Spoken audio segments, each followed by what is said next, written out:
Bonjour à toutes et à tous. Nicolas, bonjour. Sébastien, bonjour. Bonjour à tous. Voilà. Eh ben, écoute, on est enchanté. On va encore faire une dégustation Exactement. avec toi. On se rapproche de Noël là. Ça, Voilà. ça sent. Vous êtes dans les casseroles et tout, ça Voilà. mijote, Ça ça sent bon popote. là. Je Ouais, pense que ça commence à sentir bon. ouais. Ben, on a pas mal voyagé là depuis hier parce que hier on était à Pic-Saint-Loup. On Oui, avait découvert une très très belle appellation et un très beau domaine avec exactement. le vignoble des Trois Châteaux. Et aujourd'hui, ben, on est de nouveau sur une très belle appellation qui fait rêver.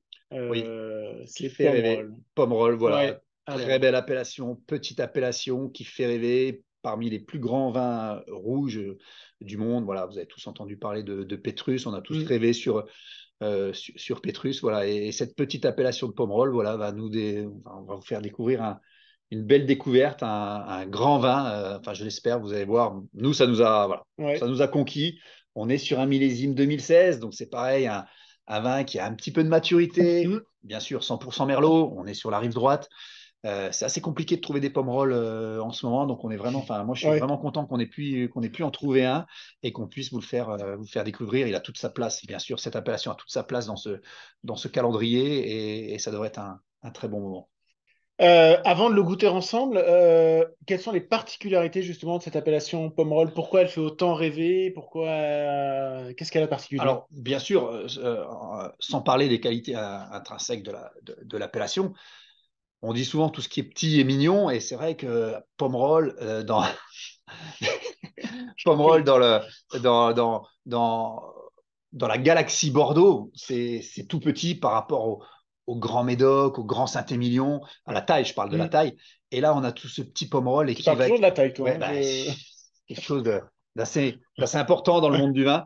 Et c'est vrai qu'au niveau de cette taille, c'est tout petit. Donc forcément, qui dit petit dit rareté. Et Hmm. derrière, on a un terroir de dingue. On a un terroir magnifique. Terre de prédilection du Merlot. On va retrouver un petit peu de Cabernet Franc, mais sur ce vin, on est sur un 100% Merlot, Hmm. 100% Merlot, 100% fût de chêne. Donc là, voilà, 100% fût neuf, pardon.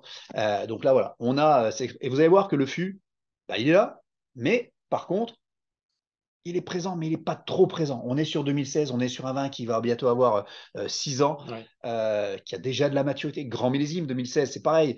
Millésime avec un peu de fraîcheur, beaucoup de puissance, de complexité, un peu difficile, hein, beaucoup de gelée, mais par contre, le peu de raisin qui restait a permis d'avoir des vins magnifiques. Et sur une grande appellation, sur un grand terroir, des bons vinificateurs, on a quelque chose qui est magique, tout en souplesse, en élégance. Là où on a fait le Médoc il y a quelques jours, où on était voilà, sur la puissance, la richesse, là, c'est l'élégance, c'est la Hmm. finesse. Et c'est ça qui est très intéressant sur Pomerol. On arrive sur Noël et voilà, on va descendre tranquillement en élégance avant de remonter chez nous pour le summum.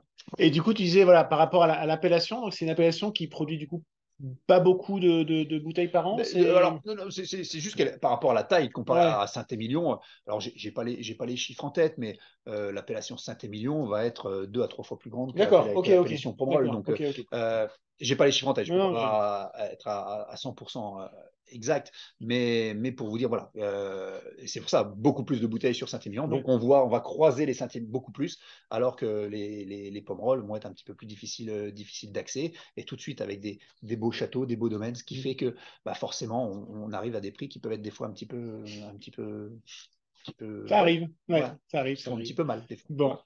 eh ben, écoute, je te propose qu'on ouvre et qu'on découvre la vinote. Donc, on va chercher le numéro 21. Bah, il est là. Tiens, hop, voilà. Je vais l'ouvrir avec vous. Clac.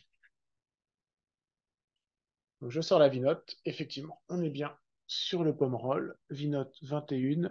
Le petit QR code que vous n'hésitez pas à flasher pour avoir pas mal d'informations. À chaque fois, des petites fiches bien, bien, bien détaillées sur le vin, la description du vin, du domaine, quelques conseils. Tout ça est très, très bien rédigé, bah, en partie par Nicolas. Mais je t'avoue, Nicolas, je préfère quand tu as la parole et je Ah, préfère que tu nous en parles de vive voix. voilà, bah, Château Le Voilà. Prieuré, voilà, 2016, de la famille Janouex. Mm. Et puis, bah, voilà, on voit que la robe a commencé à évoluer Ouais. Mm. tranquillement, hein. on a toujours une belle robe, hein, il y a pas de souci, mais on a des petits reflets orangés Ouais, c'est vrai. qui commencent à apparaître sur l'anneau. Alors, C'est c'est très vrai qu'on s'est intéressant. servi il Voilà. y a quelques minutes, hein, juste avant Voilà, voilà, voilà. de commencer. Et puis on Euh, avait une bouteille complète, donc il a voilà. fallu prendre un petit peu d'avance, c'est normal, c'est normal. Mais voilà, là par contre, pour revenir un petit peu plus sérieusement, on a un vin en 2016 qui est encore sur la jeunesse, donc on a encore beaucoup de fruits, c'est très intéressant. On est sur des fruits noirs, des fruits rouges, mais plus sur le côté fruits rouges, là, le merlot typique, voilà, une belle prune, Ah voilà, oui? assez classique, ces arômes typiques de merlot, mais un petit peu dans la puissance. Et cette note, voilà, on est sur du 100% fruit neuf, donc il y a un petit peu cette note de boisé, vanillé qui est là, qui est présente, qui est tapie un peu dans l'ombre et qui nous apporte la complexité en plus de ces différents fruits que je trouve qui est très intéressant. Et lorsqu'on met en bouche, bah, c'est le merlot, c'est la souplesse à l'état pur, souplesse, souplesse des tanins, Mhm. souplesse, rondeur, ces petits fruits tout polissés, tout riches. Voilà, là c'est agréable, c'est presque une bouteille qu'on pourrait presque boire seul. On n'a presque pas besoin on s'assoit, allez, un petit cran de chocolat, Ah le oui, du feu, chocolat. voilà. Voilà, le chocolat, je pense que Ah ouais. ça peut être très intéressant. Un chocolat un petit peu noir, ça va être très intéressant, un peu amer. Là, on a le feu qui est devant nous. Voilà, on est le 21. On arrive progressivement, on va l'éteindre. Il faut que le Père Noël puisse passer parce que sinon pas, ça serait embêtant Ouais. qu'il brûle dans la cheminée. Ouais. Les enfants ne seraient pas contents. Mais Oui. voilà, ça permet justement d'être là tranquillement en fin de soirée et de finir une bonne bouteille et d'avoir une belle discussion Hmm. avec des copains et de passer un vraiment bon moment. Non, mais c'est vrai que enfin, tu l'as très bien décrite voilà, en bouche, effectivement, je l'ai trouvé relativement complexe. Il y a beaucoup de fruits rouges. Mhm. On sent que voilà, c'est un vin qui a déjà commencé un petit peu à vieillir. Je le trouve très intéressant.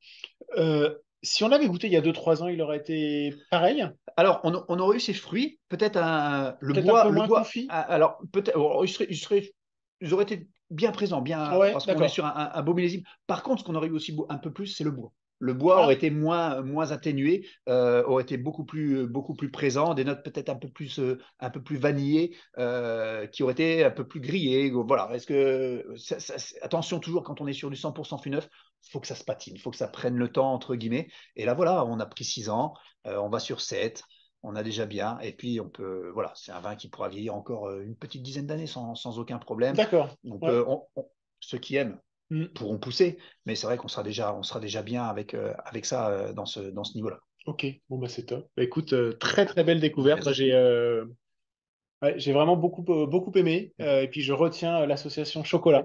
Non, mais le chocolat, voilà, on n'y pense C'est jamais. ouais. Sur un fin de repas, là, où on est déjà bien chargé, on a déjà bu quelques bouteilles avant à Hmm. l'apéro, et puis là, on veut juste terminer. On n'a pas forcément besoin d'un autre vie qui pourrait encore plus nous assommer. On finit juste la bouteille de fin de repas et tranquillement devant ce feu et on discute tranquillement. Ça peut être vraiment Bah, sympa. je vais quand même vous la montrer. La bouteille, elle est là. Voilà. Donc, hop, Château Le Prieuré, Pomerol. Et très très belle bouteille. Superbe. Ouais.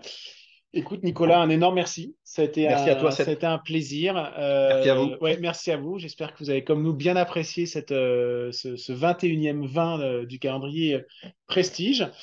Alors, j'ai une annonce à vous faire. Demain, on va continuer les dégustations. Demain, on va voyager, mais on va aller dans une région qui est assez inattendue Ah, pour du vin. On va aller en Champagne. Et ah, oui, vous avez une appellation qui est faite en Champagne dans le calendrier.